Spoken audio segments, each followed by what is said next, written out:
Fala galera, aqui é o Gustavo e hoje sou eu que estou aqui com Respondendo Perguntas do Mile High Brasil. Lembrando, esse vídeo é aberto ao público em geral, mas somente os nossos membros aqui do Mile High Brasil é que podem fazer as perguntas para a gente responder aqui semanalmente para vocês, tá? Então, se você quiser fazer parte desse clube de membros, que é bem legal, tem nosso grupo de WhatsApp que está sempre bombando, todo mundo discutindo numa boa lá, bem legal. Tem conteúdo exclusivo para cada categoria. Então, se você quiser fazer parte desse clube, vai lá na nossa comunidade no YouTube, dá uma olhada nos nossos planos. Temos 3 planos: Demaryius Thomas, Peyton Manning e John Elway. Eu tenho certeza que um deles cabe no seu bolso. Você contribui aí para a gente continuar trazendo esse conteúdo bacana para vocês sobre o Denver Broncos, totalmente em português, além, é claro, de desfrutar aí dos nossos conteúdos na íntegra. Beleza, pessoal? Então vamos lá, eu que vou responder as perguntas aqui hoje. Vamos começar aí, primeiro com o nosso Danilo. Olá, Mile Highers. Um feliz ano novo para toda a equipe. Feliz ano novo para você também, meu caro. Que 2025 seja um ano de muita saúde e prosperidade para todos nós. Amém. Pergunta: qual a leitura sobre o jogo contra os Bengals no sentido de não termos explorados mais passes mais longos? Pelo que entendi, a defesa deles tinha fragilidade contra o jogo aéreo no geral. Outro ponto que pode ser um atenuante é que a defesa deles resolveu jogar decentemente justo na nossa vez. Mas é isso. Bora pro tudo ou nada contra os Chiefs. Bem, eu acho que o problema no jogo contra os Bengals, né, da parte ofensiva, não foi exatamente as bolas longas, né? Nós tivemos um touchdown, na verdade 2 touchdowns, né? Porque se você for ver aquela mini Hail Mary ali, também foi para mais de 20 jardas, né? Então, os 2 TDs do Mims vieram de jogadas explosivas, né? Que eu acho que é o que tem, na verdade, salvado esse ataque. Esse ataque está com problema para mover a bola com consistência, né? Porque não consegue ganhar ou não consegue executar bem jogadas de poucas jardas, né? E aí entra, claro, o problema do nosso jogo corrido, né? E as alternativas que o Sean Payton tem usado para isso, que são principalmente esses screens, vamos dizer assim, né? Então o time não corre bem com a bola, os nossos screens estão manjados e acontece o que aconteceu. Se você for ver, nós chegamos somente 2 vezes na red zone contra os Bengals, o que é muito pouco. Então eu não acho que a bola longa seja um problema. Não é também comum, mesmo contra defesas mais frágeis, que você consiga lançar 10 bolas com mais de 20 jardas. Isso é muito difícil na NFL. Eu acho que o nosso problema realmente é poucas jardas, jogadas de poucas jardas e talvez um pouco das jardas intermediárias, mas eu acho que essas situações onde você procura ganhar aí, e principalmente em early downs, as famosas 4 jardas, né, que seria o ideal ali, a gente está sofrendo bastante para conseguir isso, e isso tem prejudicado o ataque e a defesa, porque a defesa fica mais tempo em campo. Beleza? Depois temos aí o Thiago Portugal, nosso grande colaborador aqui e também membro, né? Grande Gustavão, feliz ano novo, meu amigo. Para você também, Portugal. Pergunta: você acha que esse time busca atletas com agressividade na free agency ou vai fazer estilo Lions e buscar montar o roster via draft mesmo? Qual é a sua preferência? Primeiro, né? Uma coisa que a gente tem que ou lembrar ou saber, porque não é todo mundo que sabe, né? Pelo acordo coletivo entre atletas e donos na NFL, um time é obrigado a gastar, num período de 4 anos, 90% em pagamentos, em cash, dinheiro, do valor total do salary cap nesse período. Então vamos supor assim, que o salary cap é 100 milhões de dólares, tá? E não sobe, é só uma situação hipotética. Então, num quadriênio, o salary cap são 400 milhões de dólares. Ou seja, um time é obrigado a gastar em dinheiro 90% desses 400 milhões, 360 milhões de dólares. Então o time não pode ficar guardando dinheiro, vou guardar dinheiro aqui porque lá na frente eu quero gastar com os jogadores que eu selecionei no draft para ficar no meu time. O time não pode fazer isso, o time precisa gastar esse dinheiro. No momento, né, não temos mais muitos jogadores que você possa renovar, né? A gente está com um time bastante jovem, muitos deles no primeiro ou segundo ano de contrato, e eles não são elegíveis, né? Para receberem uma extensão, né? É só a partir do 4º ano, após 3 temporadas. Então eu não vejo um time que precise, talvez só o DJ Jones que falta aí, talvez, não sei se o time quer renovar o contrato, então eu não vejo muito como gastar esse dinheiro com o atual elenco, ou porque é muito jovem, ou porque nós não queremos ficar com o jogador. Por exemplo, Justin Strnad e o Cody Barton, né? A gente vai ficar com eles? Não sei. O Alex Singleton volta e ainda tem 1 ano de contrato. Então, até por isso, né, e a gente tem um valor considerável de cap, eu acredito que o time será, sim, agressivo na free agency, entendeu? Porque não tem como gastar muito com as nossas escolhas de draft no momento. Então, eu acho que o time vai gastar esse dinheiro, sim, na free agency e vai ser agressivo para tampar aí, ao menos, os buracos que são bastante claros que nós temos no elenco hoje, né? Eu, particularmente, gosto, né, da filosofia de draftar e desenvolver os seus jogadores, porque eles já absorvem, né, a cultura da franquia, e o Sean Payton conseguiu mudar a cultura nesses 2 anos que ele está à frente no comando do time. Então, quando você tem uma cultura vencedora estabelecida ou sendo formada, eu acho que é bastante importante que você drafte e desenvolva os jogadores dentro dessa cultura. Obviamente que a questão do acordo coletivo força você a gastar o dinheiro e, no momento, né, não tem muito onde gastar esse dinheiro dentro do elenco, na minha visão. O último move que eu faria seria o DJ Jones. Então, por isso, na próxima free agency, o time deve ser agressivo, talvez nas próximas 2, né? Talvez a partir de 2027 que a gente vai ter mais jogadores aí que a gente precise renovar dentro do nosso elenco. Então, eu acho que é o momento.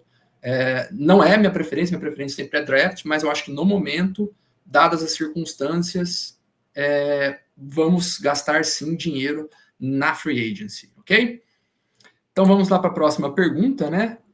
O nosso querido Moraes, fala, Gustavo. Primeiramente, feliz ano novo para você e todos os membros e ouvintes. Para você também, meu caro. Minha pergunta é a seguinte: nós temos uma base de fãs em Denver muito forte em termos de cobrança. Caso ocorra de não pegarmos playoffs, o quanto essa cobrança e cornetagem pode afetar o time para 2026? Eu concordo com você que a paciência em Denver está em falta ultimamente, né? Inclusive, a gente discutiu isso bastante alguns anos atrás, né? Sobre o que fazer, se você pode draftar um QB, se você deve tentar gastar dinheiro em para ganhar agora. E a gente já falou bastante que a paciência em Denver é bem curta da fanbase, vamos dizer assim. Eu acho que com a chegada do Sean Payton, isso deu, e a sinalização que nós estamos na direção certa, isso deu uma melhorada, entendeu? Eu acho que se não conseguirmos os playoffs, vai ser frustrante, obviamente, e vai ter sim cobrança e a famosa cornetagem. Mas eu acho que ela está um nível, vamos dizer assim, um patamar menor, ela está mais atenuada do que na era pré-Sean Payton. E pré-Bo Nix também. Eu acho que o Bo Nix também mudou um pouco a expectativa da torcida. Então eu acho que vai pegar um pouco, sim, vai ter uma cobrança que talvez seja um pouco excessiva, na minha opinião, nesse primeiro momento. Mas eu não acho que seja tão ruim quanto era na era pré-Sean Payton. Então eu acho que há uma certa... não vou dizer tranquilidade, mas o nível de tensão não é tão alto assim e permite o Sean Payton continuar a montagem desse elenco pensando aí na próxima temporada. Pelo menos essa é a minha opinião. Eu acho também que muito da cornetagem é mais redes sociais do que torcida no campo propriamente dito, né? A torcida no campo está voltando aos poucos ao estádio, tem menos lugares vazios. Vamos ver se essa toada continua no próximo ano. Aí nós temos aqui o Thiago Portugal com mais uma pergunta, né? Qual a avaliação que você faz do nosso ano, né? Independentemente do jogo contra os Chiefs? Onde você vê nossas maiores fraquezas e traria reforços? Estamos além do esperado no cenário atual? Na minha opinião, sim. Eu não esperava que o time conseguisse tudo isso já no primeiro ano de QB calouro. Todos sabem, né, das críticas que eu fazia ao Bo Nix antes ou durante o processo de draft, né? E ele calou minha boca, me surpreendeu muito, e não só ele, como boa parte do time em geral. Eu acho que um time com tantos jogadores jovens, né, deu uma resposta muito aquém do esperado, na minha opinião. E é claro, se não conseguir os playoffs, com 3 jogos para conseguir playoffs e não conseguir vencer nenhum e acabar ficando fora, vai ter um gosto de frustração, é normal. Mas eu não acho que a temporada vai ser decepcionante. Pelo contrário, eu acho que a temporada já é um sucesso, dadas as circunstâncias, dadas as escolhas que foram feitas na montagem desse elenco lá em setembro. Eu acho que nós já atingimos muito mais do que eu esperava e eu, particularmente, estarei satisfeito porque já conseguimos uma temporada positiva. Vai ficar um gosto de frustração se não formos? Vai. Mas não acho que seja decepcionante, muito pelo contrário, para mim já é um sucesso. Sobre as fraquezas, né, do lado ofensivo da bola, para mim claramente precisamos de tight ends e running backs. Tight end 1, running back 1 é extremamente necessário para a próxima temporada, até para continuar aí o desenvolvimento do Bo Nix. Talvez mais ajuda na posição de wide receiver. Eu também acho que precisa de mais um playmaker na posição de wide receiver, mas do lado ofensivo da bola eu coloco isso abaixo de tight end e running back 1. Tight end 1 e running back 1. Do lado defensivo da bola, eu acho que nós precisamos... Eu não sei qual que é o impacto que a volta do Alex Singleton traz. Eu acho que ele é certamente melhor do que Barton Sternad, não tenho a menor dúvida disso. Mas eu também não acho que ele é aquele inside linebacker de 3 downs que a gente precisa, que a gente imagina que vai jogar aí a longo prazo em Denver, né? Então, eu acho que precisamos de ajuda, sim, com o inside linebacker. Eu acho que precisamos de um free safety, porque a gente joga bastante com meio de campo fechado, né? A gente mostrou isso na análise de setores, né? Então, essa distinção free safety, strong safety, faz certo sentido ainda em Denver. O Brandon Jones tem jogado bem, mas o Vance Joseph tem movido ele mais para o fundo do campo, onde, na minha opinião, ele rende um pouco menos, porque o PJ Locke vem sofrendo bastante em zona, né? Então a gente vê aí, quando a gente joga em zona, todos os adversários exploram o nosso buraco entre linebackers e free safety, primeiro porque nossos inside linebackers são ruins em cobertura e tem uma reação muito lenta, e também porque o PJ Locke fica um pouco perdido sobre quem ele tem que dar suporte lá no fundo do campo. Então, eu acho que inside linebackers e um free safety é prioridade lá defensivo da bola, e continuar aí melhorando esse grupo de corners. Eu não sei, assim, seria muito bom ter um corner 2 top, mas isso não é muito bem a norma da liga, né? Eu acho que eu apostaria muito mais em continuar desenvolvendo o Riley Moss. Teve um jogo difícil, normal, porque ele é basicamente aí um calouro, né? Tá no seu primeiro ano jogando como titular. Continua, tem o Chris Abrams-Daines e talvez aí mais uma pick de draft para a gente continuar, para encorpar, né, e ter competição nesse grupo, né? Mas é a mesma coisa de wide receivers, né? Que tá abaixo de inside linebackers e safety, na minha opinião, para o lado defensivo da bola. Aí o Moraes manda uma segunda pergunta, né? O quanto falta de talento ofensivo, o quanto a falta de talento ofensivo pode ter retardado o desenvolvimento do Knicks na temporada de 2024.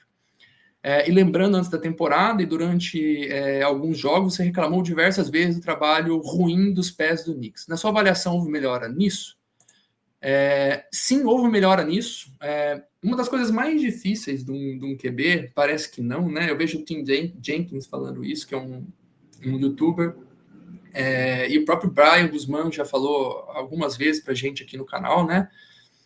A questão de você sincronizar o trabalho de pés durante o drop back até você lançar a bola. Porque quando você está fazendo esse drop back, você está fazendo as suas leituras e você tem que... E quando a leitura, né, quando seu wide receiver fica aberto, ou quando você espera que ele vai ficar aberto, né, os seus pés têm que estar plantados já para você fazer o lançamento. Isso é você sincronizar, né? Por isso que tem drop back de 3, 5, 7 passos e muitos mais aí.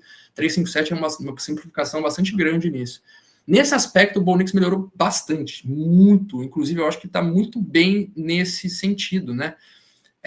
Ele continua muitas vezes lançando fora de base, não é por conta disso, é porque ele está com um feeling ruim para pressão ainda, né? A linha ofensiva tem feito um trabalho bastante bom nessa temporada, tem dado tempo e espaço para ele escalar o pocket, para ele ficar mais tempo dentro do pocket, e ele acaba muitas vezes ou saindo, né, fazendo um scramble, ou forçando um lançamento que está um pouco cedo, um pouco fora de timing, né, e sem base, porque ele acha que a pressão está vindo, mas não está. Então, esse é um problema. Não acho grave para um calouro, e eu acho que isso não vai ser corrigido nessa temporada. Isso é um trabalho para off-season. Mas eu já não acho que isso seja resultado do trabalho de pés, né?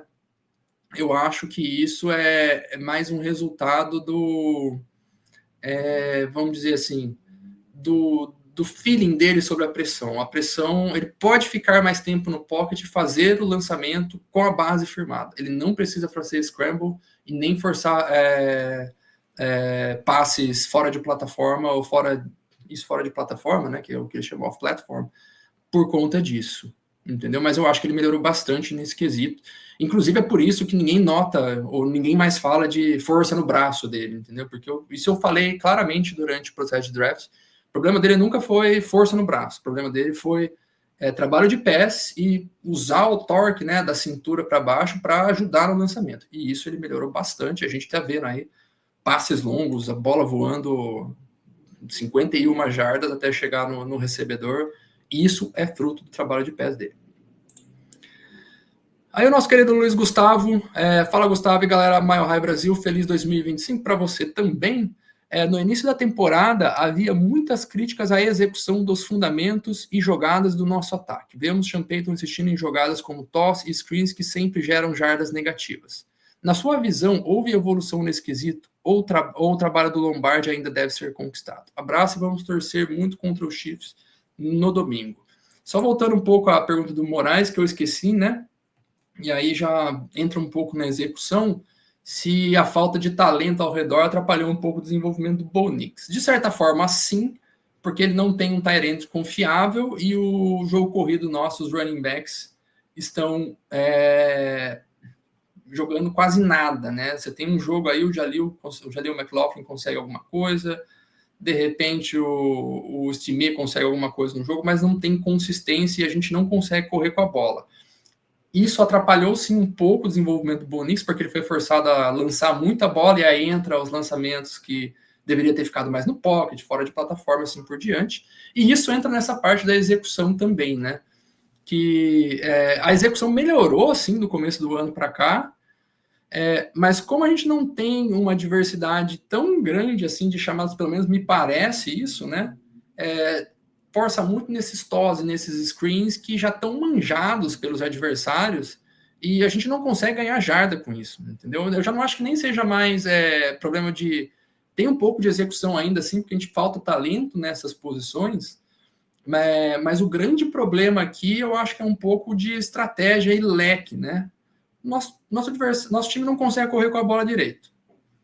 A alternativa que o Sean Payton vem utilizando é screen, toss, outside zones, coisa do tipo assim, às vezes, que já está manjado pelo adversário. Você pode ver que quando tem um bubble screen para o Marvin Mims, o DB ou o safety ou o corner dele já desce imediatamente para a linha de scrimmage e ele tem que quebrar um teco. O Marvin Mims dificilmente consegue um screen limpo, mesmo quando ele consegue muitas jardas. Então, assim, eu acho que já transcende um pouco a execução para a questão de leque de opções de estratégia e opção de chamada, vamos dizer assim. Eu acho que, não sei nem se é de opção de chamada durante a partida, mas o Sean Payton não tem ou não está optando por outras alternativas. Qual alternativa que eu, Gustavo, acho que deveria ser colocado para ajudar nessas situações? Colocar o Bo Nix mais como corredor, como ameaça no jogo terrestre. Não é scramble, tá, gente? Jogadas desenhadas para ele correr e read options, principalmente. Ele não precisa carregar a bola 10 vezes na partida. Que você faça isso umas 3, 4 vezes, o adversário já tem que contar com isso, tem que respeitar isso, e isso tira um pouco do tempo de reação quando você vai fazer um screen, por exemplo. entendeu? Porque ele não precisa ler só o screen, ele precisa ler um screen e talvez uma design QB run, entendeu?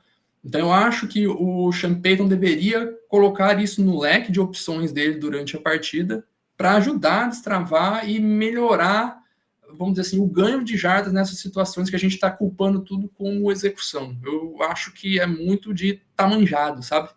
E por que o Bo Nix não é mais colocado como corredor, eu não sei. Obviamente que a resposta número 1 é para preservar ele fisicamente, mas eu acho que você vê, por exemplo, o Jayden Daniels fazendo muito mais. Não precisa fazer que nem o Jayden, na mesma quantidade que os Commanders, mas colocar ele para correr 4, 5 vezes em jogadas desenhadas, acho que já ajudaria. Não vejo problema nisso. O risco você sempre vai correr, né? Enfim, vamos ver se ele, nas últimas partidas, com a vaga nos playoffs aí valendo e por um fio, ele vai mudar um pouco essa estratégia, né? E aqui a nossa última pergunta do Leandro Vadio, que eu acho que é o nosso querido Jesus lá no grupo dos membros, né? Você acha preocupante as chamadas do overtime do Sean Payton?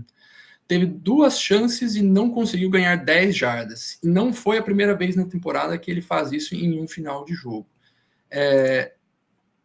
Eu acho, assim, obviamente que é muito preocupante quando você chega no overtime, você está nessa situação, né, na prorrogação, você precisa de 10 jardas para jogar pelo empate, né, o que já é um absurdo, como o próprio Sean Payton falou. E você não consegue 10 jardas, você não consegue um first down. E como eu falei, eu não acho que é um problema só de chamada, entendeu? Se você pega na própria partida contra os Bengals, o time não conseguiu mover a bola com qualidade, só chegou 2 vezes a red zone. E isso passa pelo que a gente acabou de discutir aqui, tá manjado, entendeu? Então eu acho que isso transcende, né, o problemas de chamada para ser um problema de falta alternativas. Faltam alternativas, eu não acho que falta, assim, realmente temos uma limitação na parte de talentos, mas eu acho que esse problema seria ajudado, por exemplo, com o Bo Nix sendo mais envolvido no jogo corrido, sem scramble, tá? Né? Jogadas desenhadas para ele correr. Dito isso, tem, assim, aí existe uma coisa, né, que o Brian fala isso, o próprio Sean Payton já disse isso algumas vezes, muitas vezes você usou todas as suas jogadas durante o jogo, aí você chega no fim, ali numa situação de red zone ou de poucas jardas e você não tem mais chamadas, né? Às vezes pode ter acontecido isso, mas eu acho que mesmo assim, mesmo com esse problema de falta de opções, limitação de talento, ele poderia ter feito outras coisas ali, entendeu? Sei lá. Com a linha ofensiva jogando tão bem, né? Já tão tarde no jogo, a defesa dos caras tinha sido queimada algumas vezes, né? Eu acho que ele poderia ter tentado correr mais com a bola naquela situação ali. Eu acho que ele se colocou em terceiras longas de forma desnecessária por causa das chamadas dele. Mas, de novo, eu repito, eu acho que a chamada em si não é o problema principal. O problema principal é o ataque mover a bola com consistência. Está faltando utilizar mais as nossas armas para isso. Elas são poucas, isso eu preciso admitir, mas eu acho que tem algumas coisas que poderiam ajudar a gente. Tá bom? Galera, é isso aí. De novo, feliz 2005 para todos que mandaram perguntas, para todos os nossos membros e para todos aqueles que ainda não são membros, mas estão aí acompanhando o nosso trabalho.